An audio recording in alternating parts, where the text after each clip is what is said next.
Assalamualaikum. I'm Dr. Hina Sami, resident of anesthesia, CPIC Multan. I'm going to present the ischemic heart disease and its anesthetic concerns for a non-cardiac surgery. First of all, I would like to introduce it, like what is ischemic heart disease? By definition, ischemic heart disease is a generic designation for a group of closely related syndromes. एक second, मैं आपकी screen पे- For a closely related syndromes from myocardial ischemia. It is an imbalance between demand and supply of the heart for oxygenated blood. Like जब oxygen की demand और supply में mismatch हो जाएगा तब हार्ट जो है वो मायोकार्डियल इस्कीमिया की तरफ होगा और इसे हम कहेंगे ischemic heart disease. Now what are the risk factors? Its risk factors are male gender, increasing age, hypercholesterolemia, hypertension, smoking, diabetes mellitus, obesity, sedentary lifestyles, जो आजकल हम सबका है, genetic factors and family history. Spectrum of ischemic heart disease. Sir, spectrum of ischemic heart disease is angina pectoris. We will divide the angina pectoris into categorize करेंगे इसको stable angina, variant angina, and unstable angina. Then there will come acute myocardial infarction, which will be ST segment elevation MI and non-ST segment elevation MI, STEMI and non-STEMI. Chronic ischemic heart disease with heart failure and sudden cardiac death. Now, what is angina pectoris? Their stable angina and stable angina is it is chronic pattern of transient angina pectoris, which is precipitated by physical activity or any emotional upset, which will be relieved by rest within few minutes. It is usually caused by the reduction of coronary perfusion to a critical level by stenosing coronary atherosclerosis. It renders the heart vulnerable to further ischemia whenever there is increased cardiac workload. Typical angina pectoris is usually relieved by rest on nitroglycerine, which is a strong vasodilator. On ECG, there will be a temporary depression of ST segment with no permanent myocardial damage. When the oxygen supply will meet the demands, the ST segment elevation depression will be dispersed. Variant angina. Typical angina, uh, there's discomfort usually at rest. It is the typical picture of the angina. It develops due to coronary artery spasm rather than increased oxygen demand. Angina attacks are unrelated to physical activity, heart rate, or blood pressure. It generally responds to vasodilators. Transient shifts of ST segment elevation occurs. Third one is the unstable angina. It refers to a pattern of pain that occurs with progressively increasing frequency. It is precipitated by progressively less effort, often occurs at rest, and tends to be of more prolonged duration. In most patients, unstable angina is induced by disruption of atherosclerotic plaque with superimposed partial or mural thrombosis and possibly embolization of vasospasm or both of subsequent acute myocardial infarction. Thus, this syndrome is sometimes referred to as pre-infarction angina, and in the spectrum of ischemic heart disease, unstable angina lies between the stable on one hand and on the other hand there will MI. Now, what is myocardial infarction? Myocardial infarction, which is also known as heart attack, it is the death of heart muscle resulting from ischemia. Region of myocardial necrosis due to prolonged cessation of blood supply. It results from acute thrombus at the site of coronary atherosclerotic stenosis. Typical symptoms of MI include sudden chest pain, shortness of breath, nausea, vomiting, palpitations, sweating, weakness, lightheadedness, collapse, and syncope. Now, with a patient of ischemic heart disease, how will we screen and evaluate before going to the pre-op assessment? Our goals will be identify the risk of heart disease based on risk factors, identify the presence and severity of heart disease from symptoms, physical findings, or diagnostic tests, and determine the need for pre-operative adverse events. Patients' risk factors are divided into वो further sir हम next उसको elaborate करेंगे. How will we take the history of a patient with ischemic heart disease? Our aim will be to elicit severity, progression, and functional limitations imposed by ischemic heart disease, test discomfort in the terms of pain, pressure, and tightness, the duration of discomfort, precipitating factors, associated symptoms, and methods of relief. Next, there will be exercise tolerance. In the absence of significant lung disease, limitation indicates decreased cardiac reserve. If a patient can climb 2 or 3 flights of stairs without any symptom, it is likely that cardiac reserve is adequate. तो further हम इसको NYHA जो classification है उसमें भी उसको highlight कर सकते हैं, ड्यूक्स एक्टिविटी स्टेटस इंडेक्स के थ्रू भी हम इसको इवेलुएट कर सकते हैं. वो फर्दर फिर आगे क्लासिफिकेशंस हैं फंक्शनल कैपेसिटी के लिए. Now, what are the risk factors? Risk factors are smoking, hypertension, age, male gender, hypercholesterolemia, as we have discussed, positive family history, any previous history of MI, acute MI within last 7 days, recent MI in 8 to 30 days, history of cardiac revascularization like PCI or CABG, coexisting non-cardiac disease like comorbid CPA, COPD, diabetes mellitus, any renal insufficiency, and most importantly, the current medications, what kind of antihypertensive he's taking, antiplatelet agents, anticoagulants, and any other kind of drugs. On physical examination, we will go for abnormal physical findings are often absent and non-specific. Quick assessment of patient's vital status, signs of right and ventricular dysfunction must be sought. JVP will be raised. Peripheral edema are the signs of right ventricular failure. Auscultation of the chest, it will reveal the evidence of left ventricular dysfunction such as S3 gallop or Rales. A carotid bruit may indicate the cerebral vascular disease or peripheral vascular disease. Orthostatic hypertension may reflect attenuated autonomic nerve system activity due to treatment with antihypertensive drugs. Now here the ECG changes in stable angina, transient ST depression. There will be ST depression in the first picture. Next, we will see the ST segment depression, which is a downsloping and upsloping. Two types of ST depressions are normally seen, but these are transient changes. Now, ECG changes in unstable angina, transient ST depression or T-wave inversion. There is a normal ECG in unstable angina because it is unstable at a time there will be angina and in the next moment it will be normal. T-wave inversions are seen and ST depression will be seen, ST segment depression. ECG changes in MI will be permanent. ST segment elevation in ST-MI, ST segment elevation MI, there will be ST segment elevation. Next, there will be ST segment depression in a non-STEMI and T-wave inversions in non-STEMI and STEMI. Evolution of ST segment elevation MI.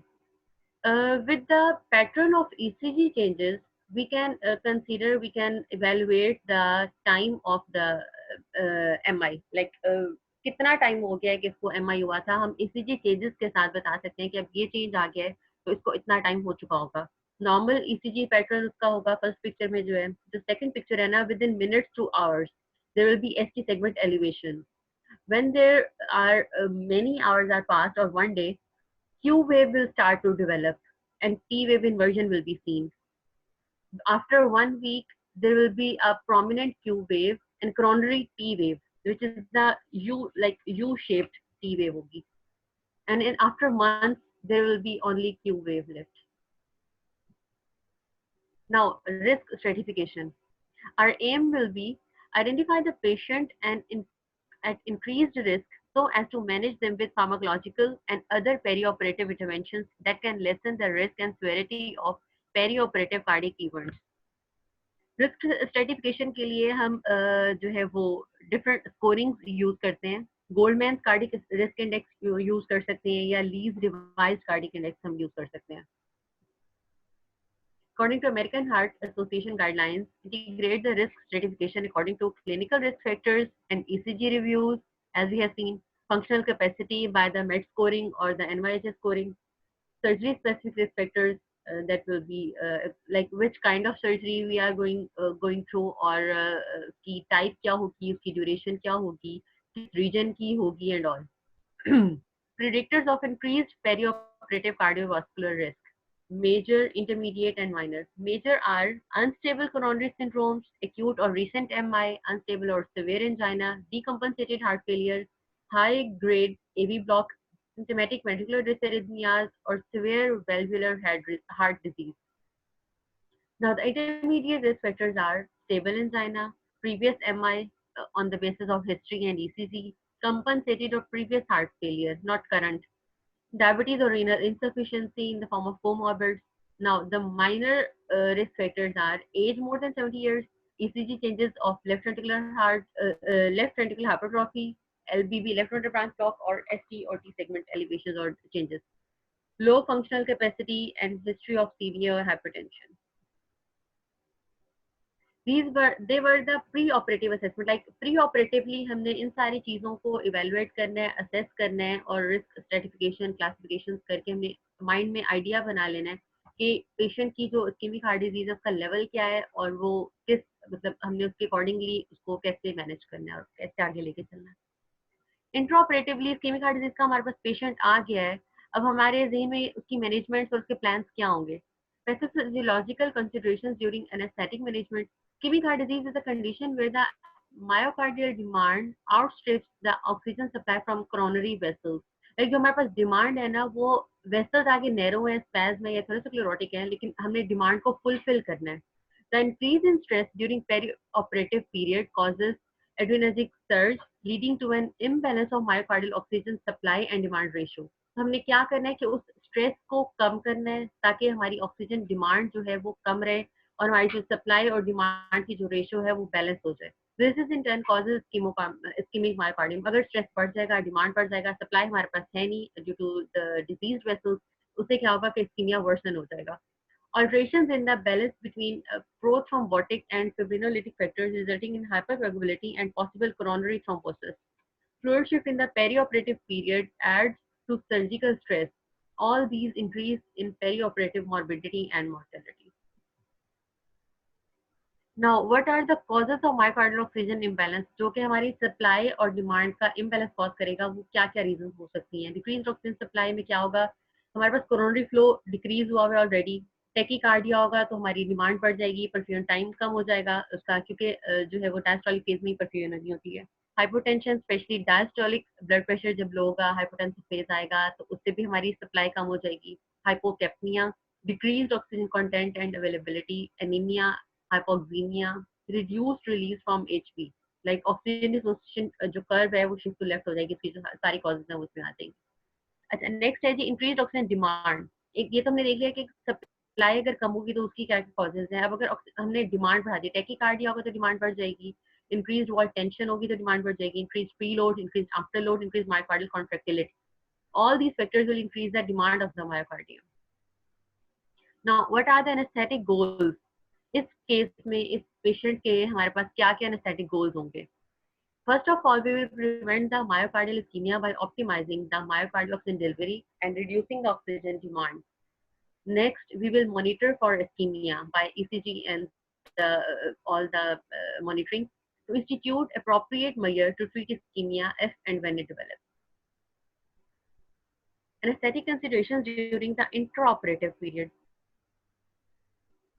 Tachycardia increases oxygen demand through increased myocardial work, also shortens the diastolic filling time, thereby reducing time for optimal coronary perfusion.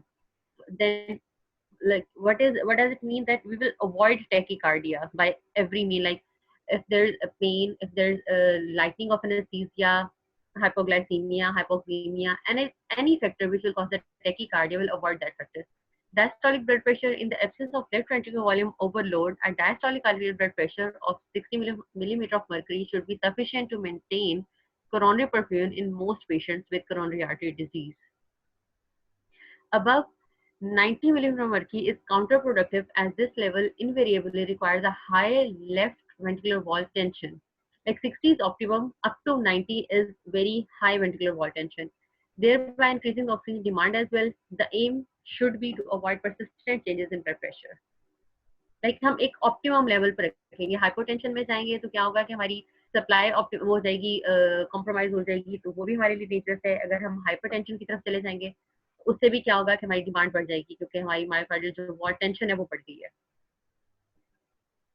Hyperventilation. It must be avoided as hypocapnia can cause coronary artery vasospasm or vasoconstriction.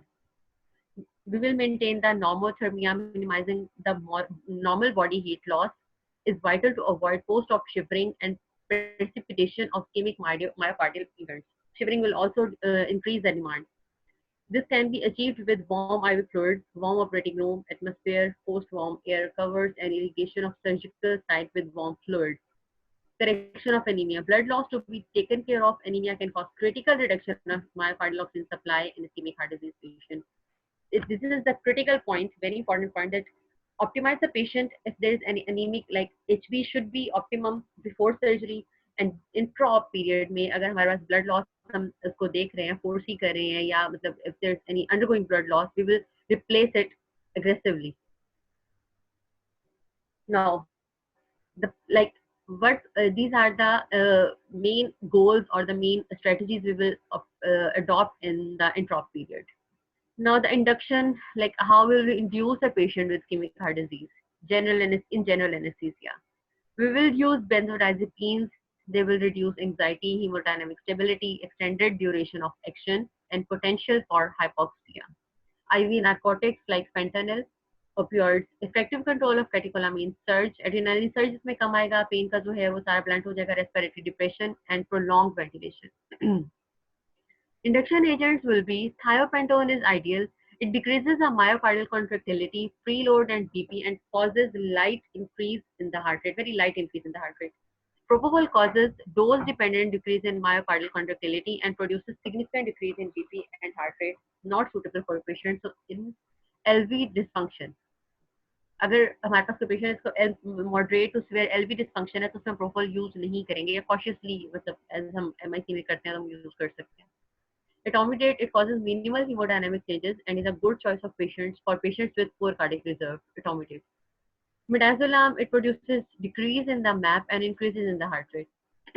Ketamine is to be avoided as it increases the myocardial oxygen demand by increasing heart rate and blood pressure. Now, intubation. At the time of intubation, we will use succinylcholine or non-vaporizing muscle relaxant.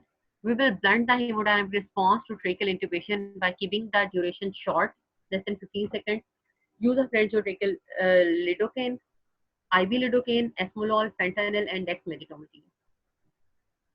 Maintenance.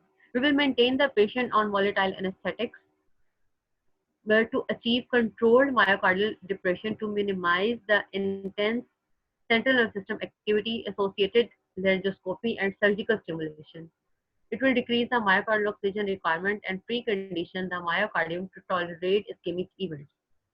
AHA guidelines recommend that volatile anesthetic agents for maintenance of anesthesia in patients with ischemic heart disease in a hemodynamically stable patient with no evidence of chronic heart failure, congestive heart failure. Halothane has the disadvantage of myocardial depression and potential of arrhythmias. Although isoflurane reduces the coronary vascular resistance, there is no evidence to suggest that if it increases the incidence of intra-op myocardial ischemia. So we can use isoflurane. Nitrous oxide.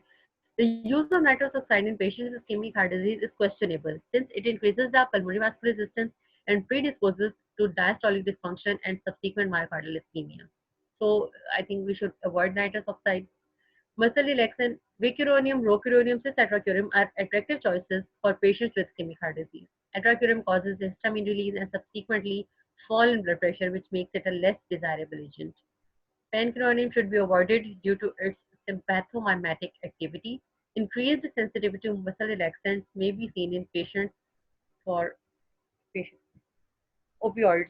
Opioids have an important role in supplementing anesthesia. They have the advantage of providing stable hemodynamics due to lack of myocardial depressant effect, absence of histamine release, fentanyl congeners, suppression of stress response to surgery. Opioids may be selected as a primary anesthetic agent in patients with compromised LV function. Now, in regional anesthesia may be preferred to GA if and there is possible, as it tends to better block the stress response to surgery. Associated hypertension should be corrected by fluids and sympathomimetic drugs. Its benefits are it will provide excellent pain control. There will be no tachycardia and no post-op pain. Decreased incidence of DVT, post-op analgesia. However, the incidence of post-operative cardiac morbidity and mortality does not appear to be significantly different between GA and regional anesthesia. Now, what will be the effects if we use the combined as well as regional and general anesthesia? The combination of thoracic epidural and GA can be used for upper abdominal thoracic and major vascular surgery. Preoperative epidural analgesia may be considered to decrease the incidence of preoperative adverse cardiac events.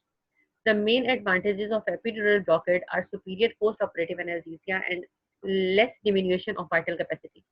Epidural analgesia, by suppressing pain, improves transmural distribution of regional myocardial blood flow and thus minimizes the myocardial ischemia. Postoperative and long-term management. We should go for early extubation if possible and desirable in many patients as long as they fulfill the criteria for extubation. However, patients with ischemic heart disease can become ischemic during emergence from anesthesia or weaning with an increased heart rate and blood pressure due to sympathetic response. These hemodynamic alterations must be managed very efficiently. Pharmacological therapy with a beta blocker or combined alpha and beta blockers such as labetalol can be very helpful. Proper pain control, continuous ECG monitoring with ST segment analysis is important to detect any myocardial ischemic events during extubation.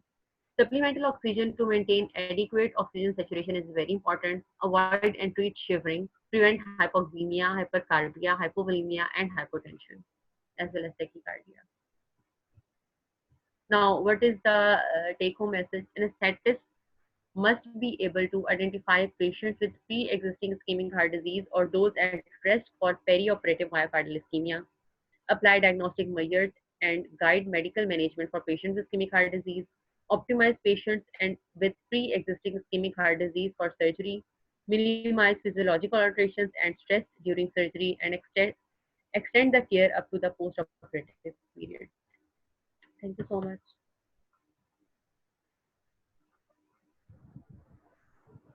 Thank you, Dr. Reena. Thank you, sir. Sure.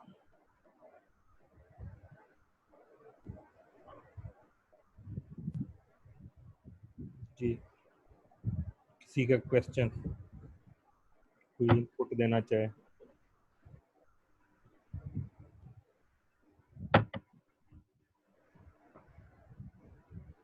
ये doctor Jahangir दोबारा on करो। अस्सलाम वालेकुम sir. अस्सलाम वालेकुम sir, आवाज़ आ रही है सर? जी जी, करें बात। सर माशाल्लाह प्रेजेंटेशन बहुत अच्छी थी। एक चीज़ मेरे माइंड में थी कि वो शायद स्लाइड मिस हो गई है डॉक्टर रीना से, कि patient double anti platelet therapy पे होता है और रिसेंट उसकी एंजियोग्राफी होती है या उसकी कुछ स्टेंटिंग होती है, तो इस पे थोड़े से कमेंट्स कर दें क्योंकि ऐसे पेशेंट्स बहुत ज़्यादा प्रेजेंट करते हैं इमरजेंसी में स्पेशली, तो इस पे थोड़ा सा कमेंट कर दें please. Patient on double antiplatelet therapy having recent coronary intervention presenting for emergency surgery, emergency non cardiac.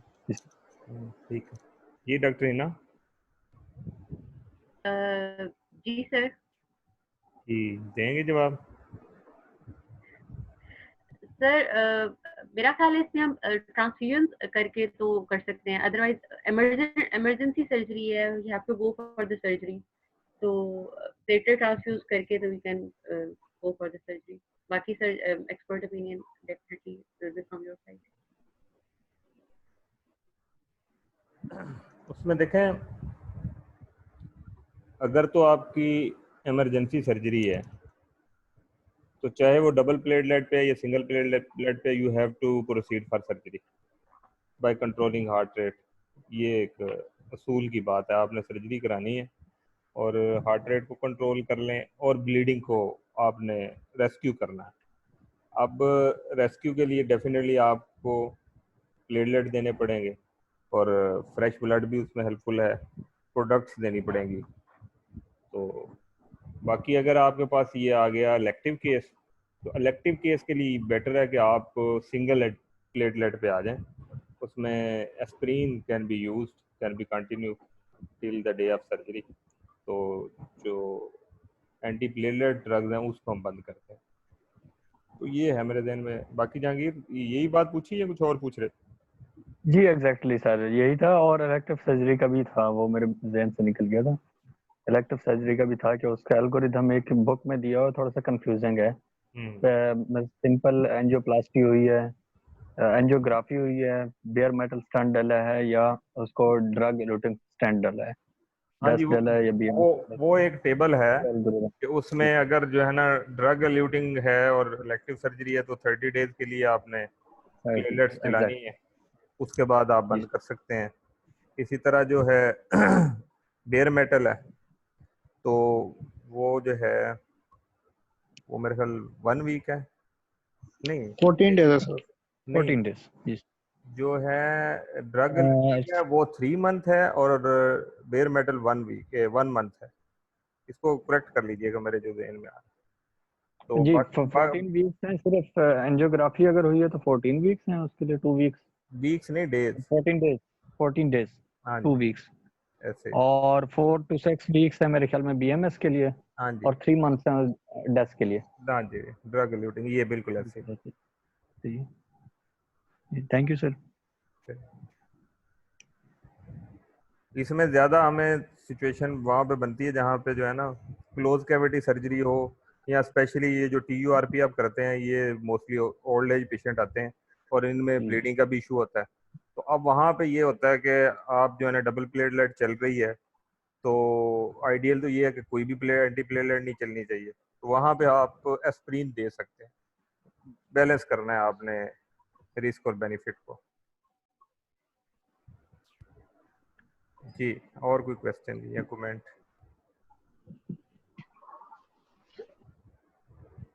The question I have: would you recommend any pre-medication? If yes, what in such patients?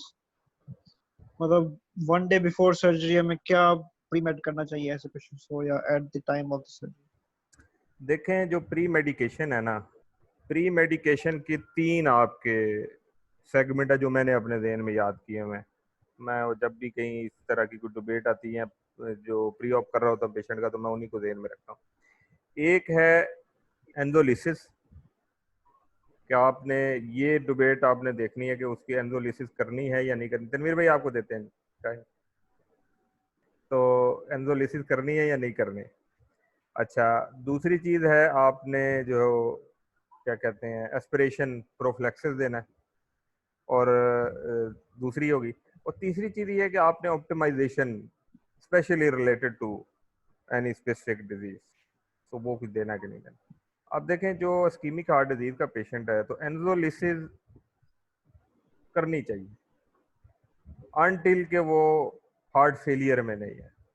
Heart failure में है जिससे sedative का कोई issue हो सकता है, या कोई स्वेयर रेस्पिरेटरी डिजीज है, ट्रेकिया की कोई डिजीज है जिसमें आपको यह है कि थोड़ा सा तो उसका कॉन्शियस लेवल कम हुआ तो चोक ना कर जाए, उस तरह की कंडीशन में आप अवॉइड करते हैं। वरना एक स्टेबल इस्कीमिक हार्ट डिजीज का पेशेंट, उसको एंडोलिसिस देनी चाहिए। और दूसरी रही बात के जो आपका एसिड प्रोफ्लेक्सिस है, उसमें कोई इशू नहीं है, ज़रूर देनी चाहिए, हर पेशेंट को देनी चाहिए। और तीसरी चीज़ रहेगी उसकी डिजीज़ रिलेटेड। अब डिजीज़ रिलेटेड में ये है कि जो आपकी एंटी प्लेटलेट्स पे थोड़ी डिबेट है कि इनको बंद करना है, वो डिबेट अभी हमने कर ली क्योंकि इसको कब बंद करना है। बाकी रही बात आपकी जो जैसे उनमें वेजोडाइलेटर चल रहे हैं, मेम्ब्रेन स्टेबलाइजर चल रहे हैं, लिपिड लोअरिंग ड्रग्स चल रही हैं, तो उसके ऊपर एक सिंपल रूल ऑफ थंब याद रखें जो मैं अपने लिए यूज़ करता हूँ कि जिस चीज़ पे पेशेंट कंट्रोल है ना, वो सारी रिजीम चलनी चाहिए। मोस्टली जो इस्कीमिक हार्ट डिजीज के पेशेंट हैं वो जो है वो हाइपरटेंसिव भी होते हैं। हाइपरटेंसिव ना भी हूँ तो आफ्टर लोड कम करने के लिए कम से कम उसमें क्या कहते हैं कैप्टोप्रिल तो चल ही रही होती है। तो अब जिस चीज़ पे कंट्रोल है पेशेंट, आप उस पर चल रहे हैं। अच्छा, इस सिचुएशन में अगर बीटा ब्लॉकर नहीं चल रहा तो रिकमेंडेशन ये है कि उसको शुरू करवा दें। रेट को कंट्रोल करता है जो इंट्रॉप आपको हेल्प करेगा। इसी तरह जो लिपिड लोअरिंग ड्रग्स हैं, लिपिड लोअरिंग ड्रग्स की भी ये रिकमेंडेशन है कि अगर नहीं भी चल रही तो उसको शुरू करवा दें, वो भी मेम्ब्रेन स्टेबलाइजेशन का इफेक्ट देती है।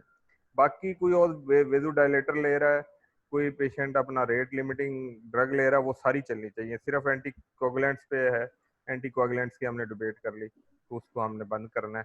और अगर इलेक्टिव केस है तो अगर आपको बिल्कुल अलाउ नहीं करता कि आप सारी एंटीकोगुलेंट्स बंद करें, तो आप एस्पिरिन को कंटिन्यू रख सकते हैं। तो ये मेरे देने से डॉक्टर तनवीर से भी ले लेते हैं। तो जी तनवीर भाई ऑन करें। जी अस्सलाम वालेकुम। माशाल्लाह बहुत अच्छी प्रेजेंटेशन थी। ऐसा है कि जो पेशेंट एंटीकोगुलेंट पे है, डुअल एंटीप्लेटलेट ले रहा है और एकदम वो इमरजेंसी में जो है वो लैंड कर जाता है और एक ऐसी सिचुएशन है, तो उसमें सबसे जो अहम तरीन चीज़ है ना, पेशेंट को हमने एक्सप्लेन करना है कि ये एक हाई रिस्क उसके लिए सर्जरी है और उसमें मॉर्टेलिटी है। एनेस्थीसिया में सबसे अहम पार्ट ये है, पेशेंट को आपने उससे करेक्ट कंसेंट लेनी है कि क्या हमने, अगर देखें हमने उसे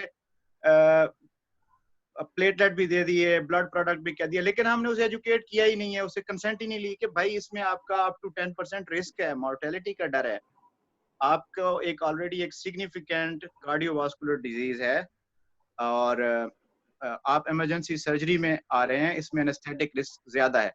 सबसे इम्पोर्टेंट है उसको कंसेंट करना, एजुकेट करना और उससे ये इस चीज को डॉक्यूमेंट करना, ये मोस्ट इम्पॉर्टेंट है। उसके बाद जो बीइंग एनेस्थेटिस्ट आप कर सकते हैं वो क्लियर कम्युनिकेशन है बिटवीन पेशेंट, सर्जन और शायद कोई ऐसी सुपर स्पेशलिटी जैसे कार्डियोवास्कुलर की है कि उसमें अगर आप कोई उनसे टिप ले सकते हैं कि what to do in this situation, कि अगर उसमें आपके पास थोड़ा सा टाइम हो ऑप्टिमाइजेशन के लिए, अदरवाइज आप गो अहेड करेंगे विद द इन्फॉर्म्ड रिस्क।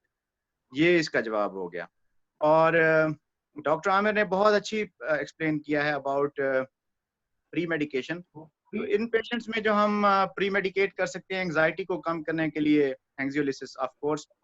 और डॉक्टर आमिर के इसके साथ मैं एक ऐड चीज कर दूंगा जिससे है एनाल्जेसिया, अगर आप पहले से शुरू कर लें, for example a gram of paracetamol आप सर्जरी से पहले घंटा पहले दे देते हैं, शुरू कर देते हैं, दैट वुड बी फाइन, कि वो आपको अच्छा हेल्प आउट कर देगी आपके एनाल्जेसिया को मेंटेन करने के लिए। Hope it's sufficient. Pre-emptive analgesia का कॉन्सेप्ट डेफिनेटली है, उसका बड़ा रोल है और यही आपको रेट कंट्रोल में भी बड़ा हेल्प करता है।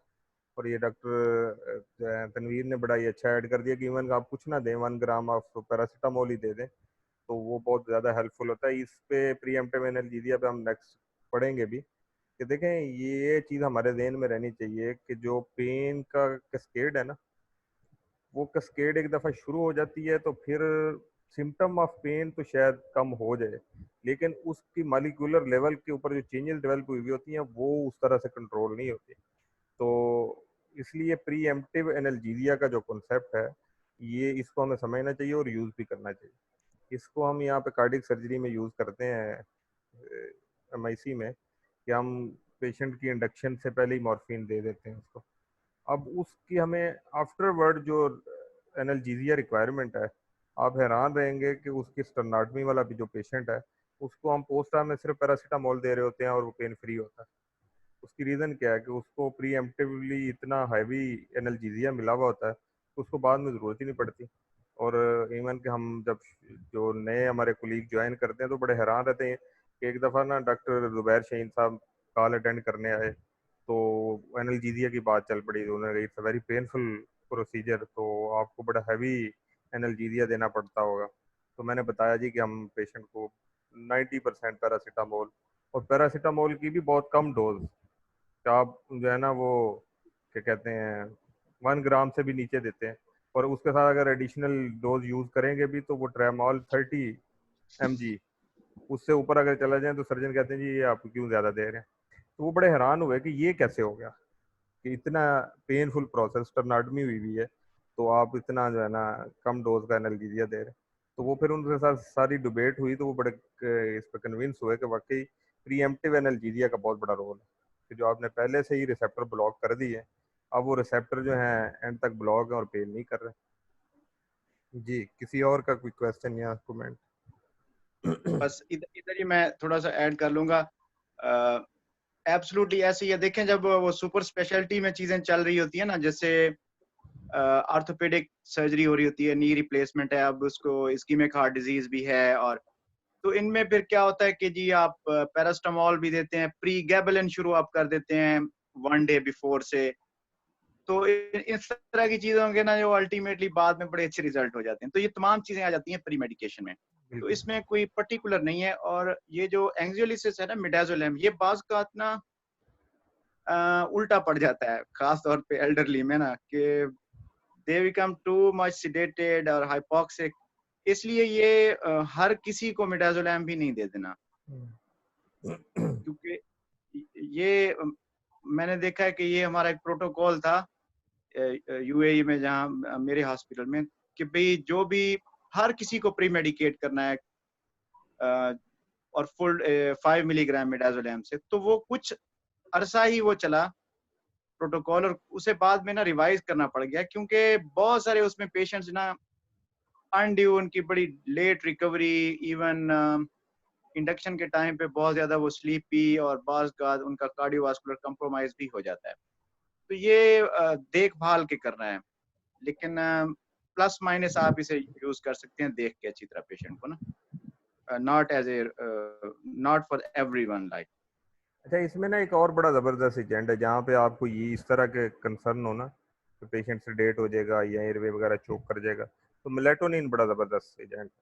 मेलेटोनिन कुछ भी नहीं करेगा, जस्ट उसके सर्केडियन रिदम को यूज़ करके उसमें स्लीप इंड्यूस कर देगा। तो उसमें उसकी असल में तो इशू यही है कि surgery night before surgery patient so जाए, वो सो गया तो उसकी एंडोलिसिस हो जाएगी। तो जिसमें आपको ये कंसर्न है कि एयरवे चोक हो सकता है या ओल्ड पेशेंट है और उसका मेटाबॉलिज्म स्लो है, वो प्रोलॉन्ग हो सकता है, तो मेलेटोनिन भी एक अच्छी ऑप्शन है, इसको भी यूज़ किया जा सकता है। लेकिन मेन डिबेट ये है कि ये बहुत सारी ऑप्शन होती हैं, हमें इन ऑप्शन को यूज़ करने की सेंस डेवलप करनी है एज एनेस्थिस्ट, कि हमने किस चीज़ को, जैसे वेजोडाइलेटर्स हैं, हमारे वेजोडाइलेटर बहुत सारे इन हैंड होते हैं। अब कहीं पे आप जो है ना पेशेंट का बीपी कम करने के लिए प्रोपोफोल दे रहे होते हैं, कहीं पे आप सिर्फ और कुछ नहीं करते, अपने असिस्टेंट को कहते हैं यार इसको ना ट्रेकियम रिपीट कर दो, फिर ट्रेकियम रिपीट करते हैं, उसका बीपी ठीक हो जाता है। ठीक है, कहीं पे आप जो है बाकायदा एक आइसोकेट वेजोडाइलेटर यूज करते हैं। तो ये दीज आर ऑल वेजोडाइलेटर्स हैं या एंजोलिटिक्स, बहुत सारे आपके पास ऑप्शंस हैं। अब आपने देखना कि इसमें मैंने कौन सा यूज करना है, और यहाँ पे ये भी स्टेटिफाई करना है कि इसमें करना है या नहीं करना। तो ये रिस्क स्टेटिफिकेशन ही असल काम है। इसमें हमारी असल डिबेट जो चलती होती है कि जो सीनियर है ना, हमारी एक जूनियर और सीनियर के बीच में ये भी एक कंफ्लिक्ट चलता है। जब हम जूनियर थे तो हम भी ये बातें करते होते थे कि यार ये सीनियर सारा दिन आके ना बैठ के सिर्फ चाय पी के चले जाते हैं, काम शाम कोई नहीं करता है। अच्छा, अब वो हम उस लेवल पे आ रहे हैं तो हम भी सारा दिन चाय पी के निकल आते हैं। तो मैं अब सोचता हूँ कि यार ये वाकई ये मिथ ठीक है। असल में देखें, बात ये है कि एक एक्सपीरियंस एनेस्थेटिस्ट किसको कहेंगे आप, ये क्वेश्चन है ना, कि एक जिसको एक्सपर्ट एनेस्थेटिस्ट हम कहते हैं और एक कहते हैं ये अंडर ट्रेनिंग एनेस्थेटिस्ट। जो अंडर ट्रेनिंग एनेस्थेटिस्ट है ना, वो शायद प्रोफेसर से अच्छी ट्यूब डालता हो। कैसे तनवीर भाई? तनवीर भाई से एक दफा मुझे याद है, सर ने, सलमान साहब ने पूछा, पूरा सिनेरियो उन्होंने सुनाया कि उसका मतलब ये था कि वेरी डिफिकल्ट इंटोबेशन। तनवीर भाई ने कहा कि सर ट्यूब में डाल दूंगा, आगे पूछे, आगे बताएं। वो मैं नहीं था, वो मैं नहीं था, कोई और था वो। अरे ट्यूब तो हम डाल देंगे। तो और ये हकीकत है कि जो आपका रेजिडेंट डेली जो है वो 5-6 इंटोबेशन कर रहा है, वो ट्यूब डाल देता है, ऐसे ही वो स्पाइनल लगा लेता है। तो एक्सपर्ट क्या है? एक्सपर्ट यही है जो प्लान ऑफ एनेस्थीसिया, कि आपने पेशेंट कब नहीं करवाना। और यही एक मिथ लगा हुआ है कि सीनियर के पास जब ये डिस्कस करते हैं तो ये पॉइंट लेके आ जाते हैं कि असली नहीं कराना, प्लीज पोस्टपोन कर रहे हैं। तो वो हकीकत में वही स्टेटिफिकेशन कि आपने कौन सी चीज यूज करनी है, कौन सी नहीं करनी, कौन सी बेनिफिशियल है, कौन सी इसके लिए हार्मफुल है, ये जो प्लान ऑफ एनेस्थीसिया है यही एक्सपर्टी है आपकी। और उसके बाद तो जो फिजिकल हैंड वर्क है वो तो आपके ट्रेनिंग का ज्यादा अच्छा होता है जी। बस इसमें ऐसा है कि जो वक्त है ना, जो टाइम, जो आपकी, यानी कि हर गुजरते हुए दिन के साथ जो आप चीज सीखते हैं, एज के साथ कुछ चीजें सीखते हैं। दूसरा यूं होता है कि जो भी एनेस्थेटिक टेक्निक है, जो ट्रेनी है वो उस प्रोसेस में से गुजर रहा होता है और बहुत सारी चीजें उसने की होती हैं, बहुत सारी उसने अभी करनी होती हैं और देखनी होती हैं। ऐसे तो जो एक्सपर्ट बंदा है उसने काफी सारी चीजें कर चुका होता है, वो ना उन तमाम के जो कंप्लीट प्रोसेस है ना उससे वो गुजर चुका होता है। ऐसे तो उस वजह से उसकी जो थिंकिंग प्रोसेस है, चीजों को कोरिलेट करना, एक टेक्निक है एनेस्थेटिक। दूसरा ये है कि आपका जो बैकग्राउंड नॉलेज है उसके साथ उसे कोरिलेट करना। ये जो कोरिलेशन है ना टेक्निक के साथ आपके नॉलेज का into a planning anaesthetic plan, ये जो है ना मेरा ख्याल डिफरेंशिएट करता है कि एक एक्सपर्ट सेफ एनेस्थेटिस्ट को ट्रेनी या टेक्नीशियन से। बिल्कुल जी। अरसलान कोई चीज ऐड करना चाहें आप? जी जी करें। जी सर। जी सर, मैंने दो बातें ऐड करनी थी। एक तो सर जो हमारा क्लासरूम का जो पैटर्न है एमसीक्यूज का, वो लोग फॉलो बिल्कुल भी नहीं कर रहे। तो मेरी सबसे ये रिक्वेस्ट है कि एटलीस्ट जो टॉपिक पहले पता होता है सबको कि इस वीक ये टॉपिक है, तो उससे कम से कम 2 एमसीक्यूज बना लिया करें, और जो मैं लिंक शेयर करता हूँ उस पे सबमिट कर दिया करें। इससे आप वो कम से कम टॉपिक पढ़ भी लेंगे और आपको एमसीक्यूज बनाना भी आ जाएगा फॉर द फ्यूचर जब आप सब लोग कंसल्टेंट बनेंगे। और जो एमसीक्यूज शेयर होते हैं बाद में, इस वजह से मैंने आज एमसीक्यूज शेयर नहीं किए कि पिछले 2 हफ्तों से एमसीक्यूज का कोई भी रिस्पॉन्स नहीं आ रहा था। तो काइंडली सब लोग एमसीक्यूज बनाया भी करें, और जो एमसीक्यूज होते हैं उनको फुल करके मुझसे बेशक व्हाट्सएप पे कांटेक्ट करके उनके आंसर्स भी ले लिया करें। तो ये अच्छा फॉर्मेट है, इसको हम फॉलो करेंगे तो सबका ही फायदा होगा इंशाल्लाह। वो असल दूसरा में सर मैं हाँ ये जी कहना चाह जी करें दूसरा बात। सर मैं ये कहना चाह रहा था, हम लोग अक्सर ना मेडिसिन एंटीप्लेटलेट्स पेशेंट्स को स्टॉप तो करवा देते हैं कि 4 दिन पहले बंद करनी है, 5 दिन पहले बंद करनी है। उनको हम काउंसिल नहीं करते कि शुरू कब करनी है सर्जरी के बाद। तो कई लोग होते हैं वो बाद में भी शुरू नहीं करते। तो उनको हाँ ये भी समझाना है कि जब सर्जरी हो जाएगी तो विद कंसल्टेशन विद सर्जन अगले 2 दिन बाद या नेक्स्ट डे आपने वापस ये स्टार्ट भी कर देनी है, क्योंकि वो ऑलरेडी हाई रिस्क पे हैं। तो उनको वापस हमने स्टार्ट करने का भी बताना चाहिए एटलीस्ट सबको ना। तो ये 2 पॉइंट्स मैं ऐड करना चाह रहा था। Thank you ji sir. इसमें थैंक यू अरसलान, आपने बड़ी एक इम्पोर्टेंट चीज़ की तरफ तवज्जो दिलाई। असल में देखें ये जो हमारा कॉन्सेप्ट है ना क्लासरूम का, ये हमने शुरू में बात की थी कि इसकी असल स्ट्रेंथ है 4 फेजेस, कि आप 4 फेजेस के अंदर इसको, डॉक्टर फेल मैं आपको लेता हूँ अभी ऑन, उसमें 4 फेजेस को फॉलो करेंगे ना तो फिर रियल सेंस में आप इससे फ़ायदा उठाएंगे।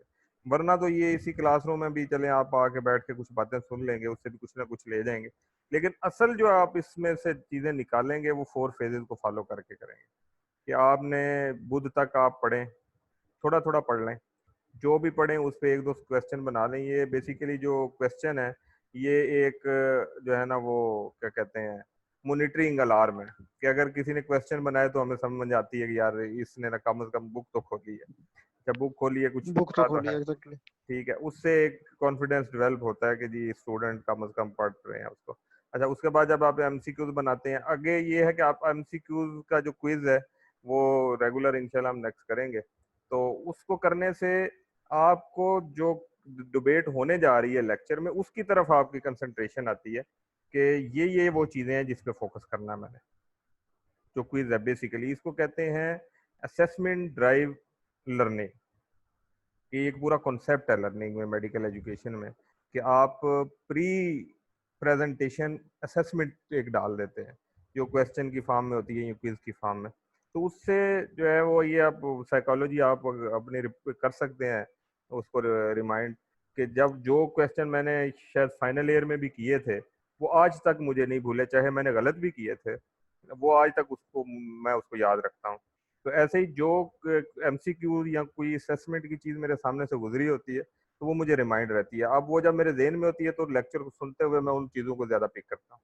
तो ये जो क्विज वाला फेज है, और उसके बाद आपका ये लेक्चर है जिसमें प्रेजेंटेशन है, और उसके बाद ये जो डिबेट है इस पे तनवीर भाई ने पहले 1-2 दफ़ा बात की है कि आपका प्लेटफॉर्म है, आप इस पे ओपनली बात करें। अच्छा, इस डर से नहीं आपने खामोश रहना कि ये बात जो है ना मैं कहीं गलत सवाल ना पूछूं, सवाल कभी गलत नहीं होता, सवाल हमेशा ठीक होता है। और इस बात से कि अगला बंदा क्या कहेगा, अच्छा इसको ये बात नहीं पता, तो भाई देखें बात ये है कि अभी आप ट्रेनी है, अगर आप इस लेवल पे भी ये समझते हैं कि मुझे ये बात नहीं पूछनी चाहिए और हर बंदे को ये लगना चाहिए कि मुझे सब कुछ आता है, तो फिर आप कब सीखेंगे? सवाल तो करना चाहिए।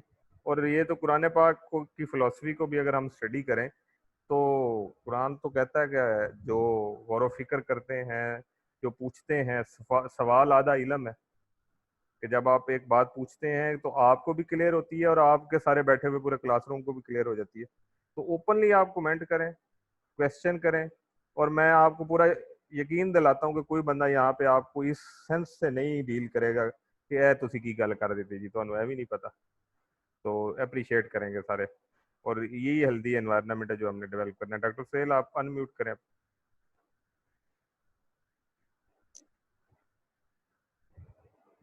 जी सर। अच्छा, आवाज आ रही है जी बिल्कुल आ रही है।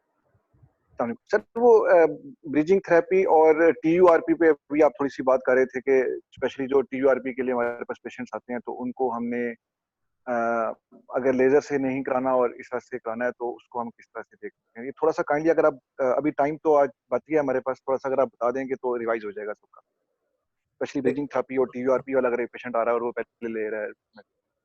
देखें, बात ये है कि एक पेशेंट है आपके पास स्टेबल है, और जो इमरजेंसी सर्जरी है उसकी तो बात होगी ना, वो तो जाना ही जाना है, आपने करवाना ही। अब ड्यूरिंग सर्जरी आप हार्ट कंट्रोल रखें, हार्ट रेट कंट्रोल रखें, और ब्लीडिंग है तो उसको आप ब्लड प्रोडक्ट्स के साथ रोक सकते हैं, या आप उसमें जो है ट्राजामीन जो है एंटी फेब्रोलिटिक एजेंट यूज़ कर सकते हैं, वो आपको कुछ ना कुछ हेल्प कर देते हैं। जितना भी रेस्क्यू कर सकते हैं आप करें उसमें, लेकिन वो तो सर्जरी होनी है। अब ये सारी डिबेट है इलेक्टिव सर्जरी। अब इलेक्टिव सर्जरी पे आपने ये चीज़ स्टेटिफाई करनी है, और ये better to consult your cardiologist, तो उसके साथ भी एक डिबेट हो जाए कि क्या मैं एंटी कोगुलेशन रोक सकता हूँ कि नहीं रोक सकता। क्योंकि सर्जन का कंसर्न तो ये है कि रोक दो, तुम ब्लीडिंग नहीं होनी चाहिए, सही है। और फिजिशियन का टोटल कंसर्न ये होता है कि नहीं भाई ये दवाई तो मैं दी हुई है, इसको ना रोकना। अब आप हैं बीच में जिन्होंने, या आप एक्चुअली आप भी ब्रिज हैं जिन्होंने ये अब डिसाइड करना है, दोनों के कंसर्न को सामने रख के कि कहाँ पे मैंने खेलना है।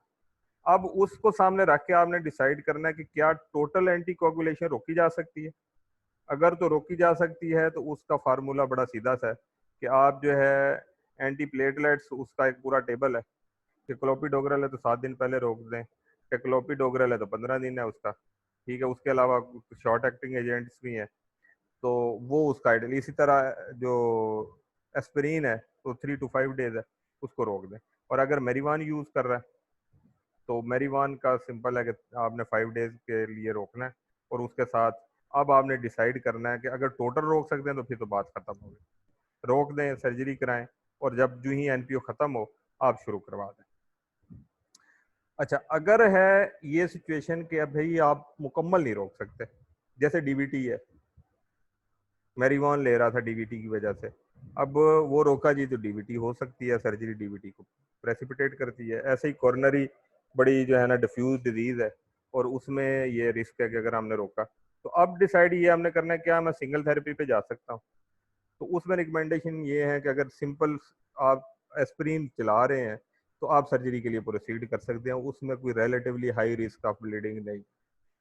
अच्छा, अब रही बात कि भाई हमें फुल फ्लैज कोगुलेशन चाहिए, हम बड़े शॉर्ट टाइम के लिए उस गैप के अंदर आगे सर्जरी कर सकते हैं जिसमें थोड़ी सी लेवल ऑफ कोगुलेशन और एंटी कोगुलेशन आपस में बैलेंस हो जाए, उस टाइम को अवेल करें, उसको कहते हैं हम ब्रिजिंग। अब वो ब्रिजिंग ये है कि आप लॉन्ग एक्टिंग एंटी कोगुलेंट्स को रिप्लेस करते हैं विद शॉर्ट एक्टिंग। अब शॉर्ट एक्टिंग आपके पास जो अवेलेबल हैं उसमें एंटी प्लेटलेट्स भी हैं एजेंट्स, और दूसरे हैं आपके पास हेपारिन। क्या आप हेपारिन, उसमें लो मॉलिक्यूलर हेपारिन है और रेगुलर हेपारिन है, इन दोनों को यूज करना है। अच्छा, अब जो लो मॉलिक्यूलर हेपारिन है उसका जो हमारे पास गैप आता है वो 24 आवर्स का आता है, कि आप उसको 24 आवर्स के गैप के अंदर आपने अगर लगाई है 12 यानी कि एक शाम की डोज लगाई है तो आप अगली शाम उसके सर्जरी प्रोसीड कर सकते हैं। ये उसका ओडी का जो साइकिल है उस साइकिल के अंदर यूज कर लें, और सर्जरी के बाद 6 घंटे के बाद वो कहते हैं दोबारा आप लगा दें, तो वो गैप आप यूज कर सकते हैं अगर लो मॉलिक्यूलर है। लेकिन 24 घंटे से अंदर नहीं जाएंगे, अगर उसके अंदर जाएंगे तो ब्लीडिंग का रिस्क बढ़ेगा। अच्छा, उससे बेहतर क्या है, उससे बेहतर है हेपरीन आ गई रेगुलर, कि वो हमें 6 घंटे का गैप देती है। तो अब अगर 6 घंटे गुजर चुके हैं हेपरीन लगे हुए तो आप सर्जरी कर लें, और सर्जरी के बाद आप 2 से 4 घंटे के बाद हेपरिन दोबारा स्टार्ट कर दें। तो ये ब्रिजिंग थेरेपी है कि आपने मेरिवान बंद की 3 दिन, लो प्लेटलेट पे लो मालिक्यूलर पे डाल दिया अगर तो आपके पास टाइम स्पैन ज़्यादा है, और अगर आपके पास बिल्कुल टाइम स्पैन कम है और कोगुलेशन का कंसर्न ज़्यादा है तो आप उसको हेपरिन पे ले आएँ और हेपरिन के 6 घंटे के वक्फे के बाद आप सर्जरी करवा दें, और सर्जरी होने के 2 घंटे बाद भी आप हेपरिन दोबारा से शुरू कर सकते हैं, और साथ ही मेरिवान भी शुरू कर दें या प्लेटलेट जो है वो ड्रग भी शुरू कर दें। आगे आप जो है ना 3 दिन तक उसको चलाते जाएं जब तक वो अपना एक्शन टेकअप कर ले। तो ये इसकी ब्रिजिंग की सेंस है। जी सोहेल भाई, इसमें कोई चीज़ रह गई है? सर ठीक, थैंक यू सर। ठीक है।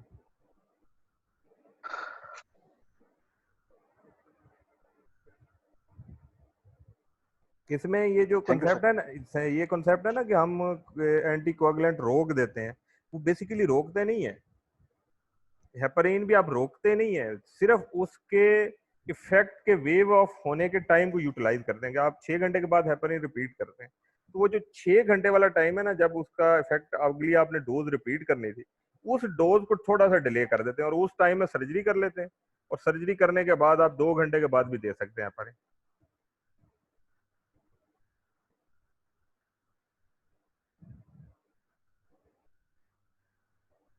जी, और कोई चीज ऐड करना चाहते? बस मैं अनम्यूट हूँ तो इधर मैं चाहता हूँ कि ऐड मैं कर लूँ। ये चीजें हैं देखिए मैनेजमेंट की, इससे कोई इख्तलाफ नहीं है। जी इस तरह का कोई भी जब पेशेंट होता है ना, तो वो रूटीन रिस्क नहीं होता, उसे हमने रिस्क एक्सप्लेन करना है कि भाई आपका थ्रोम्बोसिस का रिस्क है, आपको सीवीए का खतरा है, maybe when you wake up from the anaesthesia you are having a stroke. तो ये चीजें एक्सप्लेन करनी है और इसकी कंसेंट लेनी है। इससे ये जो कंसेंट है, एक्सप्लेनेशन है, और इस इवेंट का हो जाना और बाद में उसको फेस करना, it's also part of anaesthesia. In fact it is more relevant, इसी के लिए हम सारा कुछ कर रहे हैं। तो जो कुछ भी है आपने जो मैनेजमेंट करनी है वो तो करनी है, लेकिन पेशेंट को कंसेंट करना है, आपने इस रिस्क के बारे में इन्फॉर्म करना है कि रफली कि उसका चांस कितने % है, और उसको सादा जुबान में बताना है कि क्या हो सकता है कि जब आप उठें तो आपको स्ट्रोक हो, आपको हो सकता है ये आपको फील हो रहा हो, बॉडी नमनेस हो, स्ट्रोक हो, इट्स क्वाइट पॉसिबल। इसको भी पल्ले बांध लें प्लीज। अच्छा, उसके बाद ना ये रिवोरेक्साबेन, शायद आप में से किसी का हो एक्सपीरियंस उसको मैनेज करने का। मैंने ये रिसेंटली 2 पेशेंट मैनेज किए।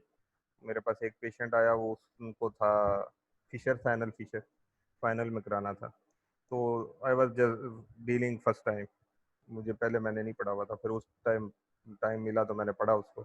अच्छा, रिवोरेक्साबेन को रोकने की ज़रूरत नहीं पड़ती, उसमें वो कहते हैं कि 12 घंटे का गैप दे दें, बीडी डोज है या ओडी है तो ओडी में इशू कोई नहीं, 12 घंटे का वो जो गैप आता है ना, उसमें आप पेशेंट को करवा दें और नेक्स्ट वो अपनी डोज ले लें। तो रिवोरेक्साबेन को भी आप ऐसे मैनेज कर सकते हैं।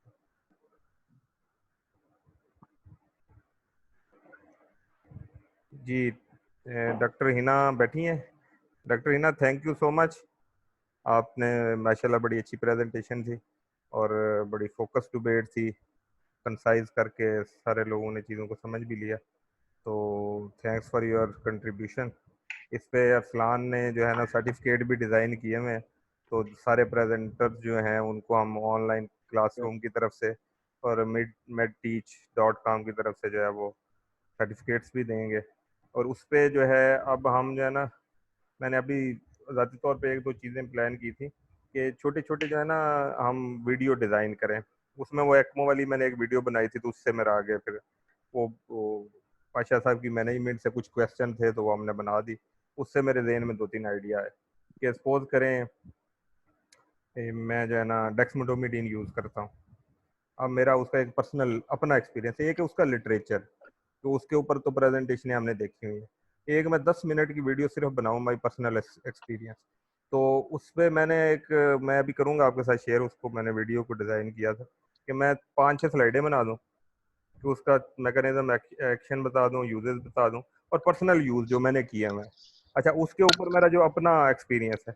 अब ये डेक्समेटोमिडीन पे मेरे 3 पेपर थे, तो एंड पे मैंने वो 3 पेपर लगा दिए कि भी मैंने ये 3 काम किए हैं, सही है। अच्छा, वो वीडियो बना के इस तरह से जो है ना, सपोज करें आप प्रोपोफोल इंजेक्शन देते हैं तो उससे पेन होती है, अच्छा उसको रोकने के मेथड्स क्या हैं और आप पर्सनली क्या करते हैं। तो इस तरह से छोटे छोटे टॉपिक्स के ऊपर मेरे ख्याल में बड़ी अच्छी वीडियोस बन सकती हैं, और उसको बनाने का बड़ा आसान तरीका आपको बता दो।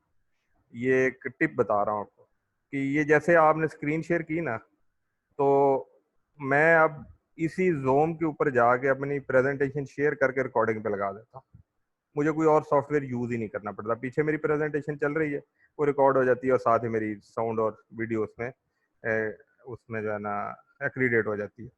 तो वो बड़ी आराम से वीडियो आपके पास, उसमें आराम से आप किसी वीडियो यूट्यूब चैनल पे भेजना चाहें या व्हाट्सएप करना चाहें, बड़ा इजी टू हैंडल।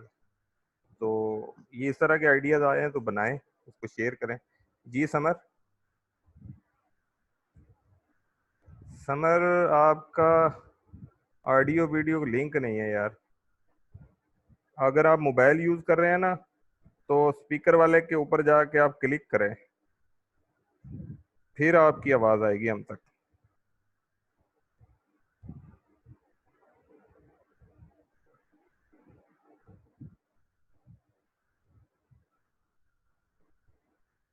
वरना मैं आपको अनम्यूट नहीं कर सकूंगा।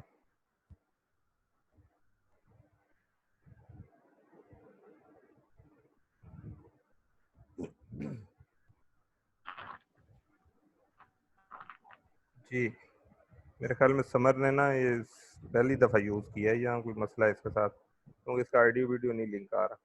ठीक है, फिर इसके साथ मेरे ख्याल में ऑफ करते हैं।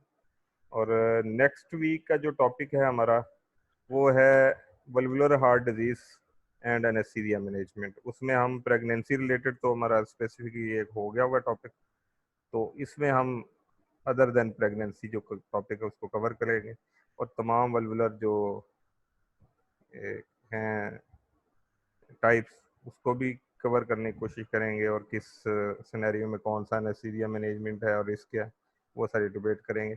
इसमें कोई वॉलंटियर हो और वो जो है खुद बनाना चाहे प्रेजेंटेशन तो मोस्ट वेलकम, नहीं तो फिर हमारी बैकअप पे टीम तो होती है, वो फिर खुद बना लेगी। जी समर करो अनम्यूट।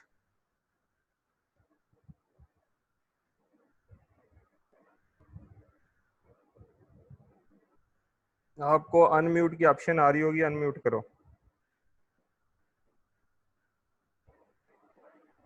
सर नेक्स्ट फ्राइडे को तो ईद वाली रात होगी ना, तो उस रात क्लास होगी फिर?